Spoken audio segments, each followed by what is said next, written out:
Salam Bapak dan Ibu. Iya, Bapak dan Ibu mau dijamah Tuhan? Mau dijamah Tuhan? Iya, harus semangat. Salam semuanya sekali lagi. Iya, salam semuanya sekali lagi. Hari ini Tuhan sedang dan akan menjamah Bapak dan Ibu. Seperti ada di dalam ayat Matius sebagai pengantarnya. Di dalam Matius 9 ayat 29 saya bacakan demikian. Lalu Yesus menjamah mata mereka sambil berkata, "Jadilah kepadamu menurut imanmu." Jadi hari ini kalau Bapak dan Ibu ingin dijamah Tuhan, harus yakin dan percaya bahwa hidup kita akan berjalan sesuai dengan iman dan keyakinan kita. Ada amin?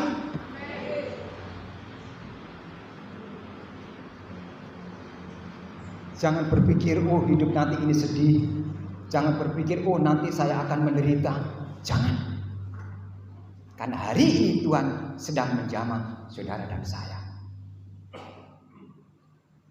Bapak dan Ibu yang dikasihi Tuhan kita Yesus Kristus, bacaan kita pada pagi hari ini yaitu terambil dari Yohanes 14 ayat 1 sampai dengan 14. Yohanes 14 ayat 1 sampai dengan 14 yang bertemakan sesuai dengan kalender GKJW, yaitu menggunakan ruang yang luang dalam menemani generasi penerus iman, dengan subtema tangguh dalam iman. Dan sebagai ayat nasnya saya ambil dari ayat 6. Saya baca demikian. Kata Yesus kepadanya, "Akulah jalan dan kebenaran hidup, dan tidak ada seorang pun yang datang kepada Bapa kalau tidak melalui aku. Akulah jalan, kebenaran, dan hidup, dan tidak ada seorang pun yang datang kepada Allah Bapa kalau tidak melalui aku." Itu kata Yesus. Saudara yang dikasihi Tuhan kita Yesus Kristus, di sini yang masih muda begitu ya, sama bertanya, apa pernah jatuh cinta? Pernah enggak? Yang masih muda, yang tua juga mungkin pernah jatuh cinta enggak kira-kira? Pernah dong. Saya sendiri juga pernah ngebet kalau jatuh cinta ya. Bu Endang ya, kalau jatuh cinta ngebet. Ya pada Yesus. Ya, amin. Saya akan bercerita sedikit Bapak dan Ibu. Ketika saya berpacaran, begitu. Ketika saya berpacaran begitu, dulu saya tinggal di Balikpapan dan pacar saya itu tinggalnya agak jauh jalannya. Jadi sudah malam kelihatannya masih sore. Sudah lama rasanya juga masih sebentar. Begitu sang pacar bilang, "Wis Pak, kok wis Pak biyen dulu gak Pak ngono jan nyulik. Wis ya, biyen nyulik wis Mas. Wis bengi aku digoleki Mbak Yu kowe." Iki basa Jawane. Nek basa kono sampean gak ngerti. Ya, aku kok digoleki Mbak Yu kowe, Mas. Ya apa itu? Soalnya wis bengi. Begitu sang pacar bilang gitu tuh loh, nang dodo koyo getar. Karepe aja ditinggal. Wis tunggu-tunggu ae wong loro mangan gak mangan ya luwe. Jadi ada perasaan kecewa, ada perasaan gundah dan gelisah ketika ditinggal berpisah sang pacar. Ada perasaan galau begitu tidak menentu. Ya, mau mandi ingat kamu. Mau makan, ya ingat kamu. Dan perasaan itu saudara dikasih Tuhan dialami oleh para murid Tuhan Yesus kala itu. Mereka gundah. Mereka galau. Mereka tidak menentu.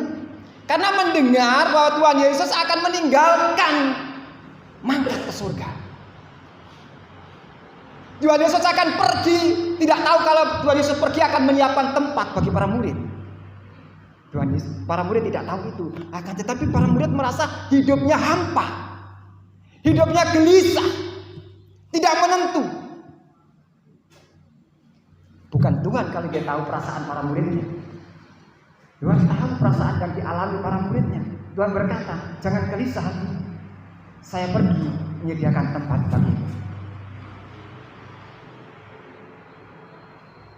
Tuhan Yesus pergi menyediakan tempat bagi kita. Jadi dengan demikian Bapak dan Ibu yang saat ini Bapak dan Ibu gundah, gulana, galau begitu, seakan-akan tidak ada harapan, jangan gelisah. Bukankah Tuhan sudah menjamah saudara dan saya? Tuhan menyiapkan segala sesuatu yang baik buat kehidupan kita. Dikatakan oleh Tuhan di sana ayat 6 sebagai nas kita. Kata Yesus kepadanya, akulah jalan dan kebenaran dan hidup. Akulah jalan Bapak dan Ibu. Akulah jalan. Tuhan bukan sekedar penunjuk jalan. Tuhan bukan penunjuk jalan atau bukan sekedar GPS. Bukan. Tuhan itu jalan. Jalan yang harus dilalui. Kalau ingin sukses, ya harus lewat jalan itu. Kalau ingin berhasil, ya lewat jalan itu. Siapa itu jalannya? Yaitu Tuhan. Bapak dan Ibu, tidak sedikit kita yang sudah mengaku sebagai anak-anak Allah, akan tetapi mengalami kegagalan dalam hidup. Kenapa? Karena mereka terlalu sering memilih jalan hidupnya sendiri tanpa melibatkan Tuhan. Ya, itu. Ada sebuah pertanyaan, anak saya pernah bertanya, Pak, jare wong Kristen iki uripe penak. Kok gak soro? Awak dhewe kok soro sih, Pak? Saya pernah anak saya seperti itu sampai jengkele uripe soro. Begitu susahnya mengalami kehidupan yang menderita, dia berkata sama bapaknya, Pak, uripe dhewe kok soro. Saya bilang, Tuhan punya janji yang manis. Sebagai orang Kristen Bapak dan Ibu, bukan berarti tidak menderita, bukan. Tuhan mengizinkan umatnya menderita, tetapi Tuhan berjanji akan memberi kekuatan dan kemampuan untuk melewati penderitaan itu. Itu janji Tuhan. Oleh karena itu, agar kita bisa terlepas dari sebuah kegalauan hidup, kegundahan hidup, laluilah jalan Tuhan, yaitu Yesus Kristus.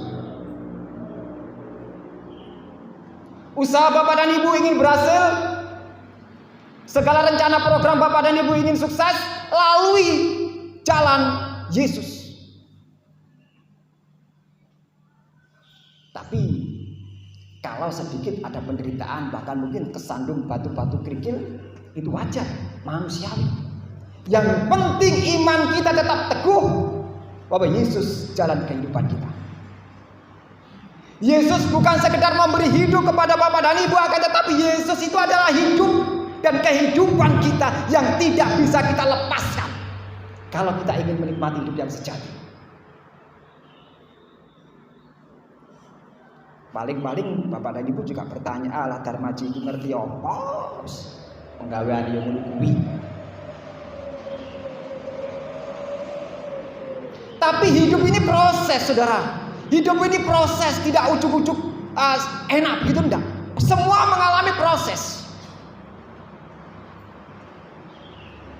Jadi ketika kita ditempa oleh Tuhan, ketika diproses oleh Tuhan, terimalah dengan sukacita. Kuatkan dan teguhkan iman bahwa di dalam Yesus ada jalan, di dalam jalan itu ada kehidupan, dan hidup itu adalah kebenaran. Itu yang penting. Saudara yang dikasihi oleh Tuhan kita Yesus Kristus, kalau kita melihat fenomena zaman sekarang ini Bapak dan Ibu, tidak kita pungkiri, banyak anak-anak yang sebelumnya yang tidak seharusnya berpikir tentang kehidupan keluarga, sehingga dia berpikir tentang bagaimana membangun kehidupan keluarga baru. Anak-anak yang seharusnya masih duduk di bangku sekolah dipaksa untuk menghadapi kehidupan keluarga yang baru, padahal itu belum waktunya. Anak-anak yang seharusnya masih mengenyam pendidikan di bangku sekolah dipaksa untuk melakukan perbuatan-perbuatan yang kurang berkenan di depan Tuhan. Kalau sudah seperti ini, salah siapa? Apa lingkungan yang dipersalahkan? Atau Tuhan yang kita persalahkan? Atau diri kita masing-masing? Sehingga anak-anak kita menjadi seperti itu. Generasi penerus iman kita menjadi seperti itu. Kalau ini kita biarkan, bagaimana masa depan gereja? Kalau ini kita biarkan, bagaimana masa depan jemaat?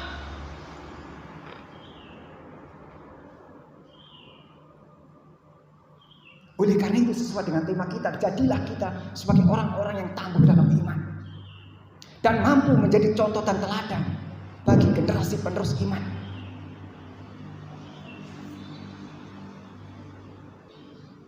Bagaimana caranya? Agar kita mampu menjadi contoh yang baik, mampu menjadi saluran jalan menuju kehidupan yang dijanjikan oleh Tuhan. Bagaimana? Ya harus diberi contoh yang baik. Bapak dan Ibu, perempuan Nun Sewu ya, Nun Sewu sangat biasanya perempuan itu cerewet. Kirangan gino boten, gino boten, nangge. Kulo manakna omah ibu sampeyan cerewet wis nggo makare wong loro lho kok umya pokok koran. Saya sering wis tak buwok perkara menek odol niku lho ya dadi persoalan. Menek odol. Pak nek menek odol coba tengah-tengah ngene tak entek iku lho malah gak apik lho. Lah wong odol lho. Sampai saya ini nggak ngomong kalau nggak penting. Ini loh Bu, wis gak usah ngomong, nek ngomong gawat rame. Jadi saya lebih baik memberi contoh tanpa harus bicara. Wis gak usah ngomong, nek ngomong gawat rame. Wong sampean lho gak tau gawe aku kopi. Gawe dhewe. Tapi itulah dinamika kehidupan berumah tangga. Di situ ada keindahan, indah. Sing cerewet ayu, ya tak? Tidak apa-apa. Nanti cerewet wong ayu, ibu endang ya. Iya, tidak apa-apa. Itulah dinamika kehidupan. Jangan dianggap istri cerewet, istri wis gak cinta sama aku, tak tinggal aja ngono. Beradul tuh nyanyi. Diambil hikmahnya, begitu juga dengan suami. Jadi kita memberi contoh dan teladan. Saya punya cucu yang namanya Kenji. Cucu saya anaknya anak saya. Ya, itu cucu saya. Itu nek saya rada umyek mbek bae. Ojo yame ae. Aduh. Itu sudah mencontoh. Berarti nek orang dua umyek anake malah umyek. Nek rumah tangga umyek putune malah umyek. Kan seperti itu. Itu bukan ajaran Tuhan. Tapi itu dinamika yang harus diambil hikmahnya. Biar kita bisa menata, menetralisir keumyekan dalam kehidupan rumah tangga itu. Saudara dikasih oleh Tuhan kita Yesus Kristus, memang kalau kita melihat, mengamati suatu kehidupan ini sangat unik. Banyak dinamika kehidupan yang tanpa sepengetahuan kita itu justru menghancurkan iman dan pengharapan. Banyak di sana pergaulan-pergaulan yang justru menggerogoti iman kita. Oleh karena itu, mari hari ini kita kembali ke jalan Tuhan. Bahwa hari ini Tuhan menunjukkan jalan yang terbaik agar kehidupan saudara dan saya tidak jatuh dalam suatu pencobaan yang teramat dalam. Mari kita memberi contoh yang baik buat generasi iman kita. Kita buat generasi iman kita. Kita buat generasi penerus iman kita ini imannya tangguh, siap menghadapi tantangan dan tidak mudah digoyahkan oleh apapun. Itu yang dikehendaki Tuhan. Siap Bapak dan Ibu? Siap? Siap membuat iman para penerus jemaat ini tangguh? Siap? Ada janji loh ya. Ada janji. Tuhan yang menyaksikan. Kiranya renungan pada pagi hari ini boleh menjadi berkat dan semangat buat saudara dan saya untuk menapai kehidupan hari demi hari. Amin. Kita mengambil saat teduh.